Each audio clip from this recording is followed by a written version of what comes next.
भर पावसातली एक संध्याकाळ. शांताबाई त्यांच्या कवितांचा कार्यक्रम संपवून साहित्य परिषदेमधून बाहेर पडलेल्या.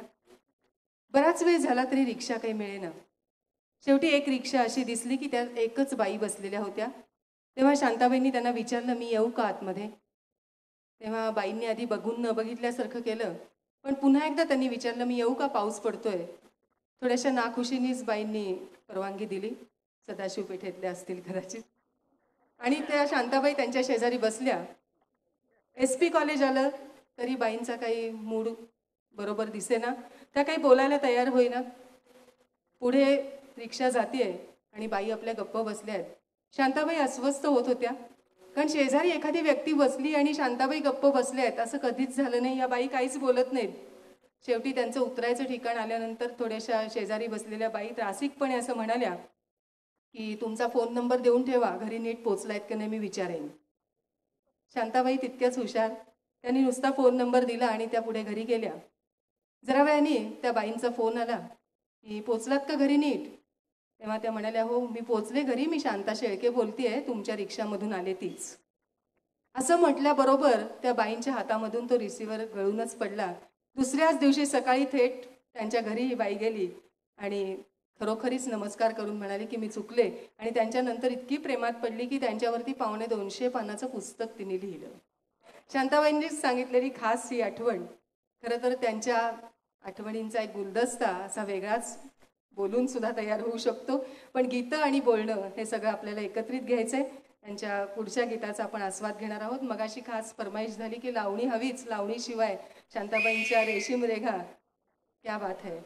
काय असतं, शिट्टीसुद्धा वेळच्या वेळी वेळेवर वाजवता आली पाहिजे.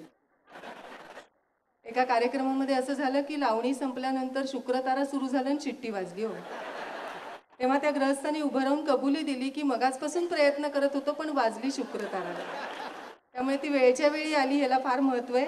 पुन्हा एकदा मराठा तितुका मेळवावा, संगीत आनंद घन यांचं आणि आशा भोसले यांनी गायलेली ही लावणी इतकीच ठसक्यात आता आपल्या पुढे सादर केली जाते.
कर्नाटकी कशी नामी काढी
वाटलं मी डोळ्यात मी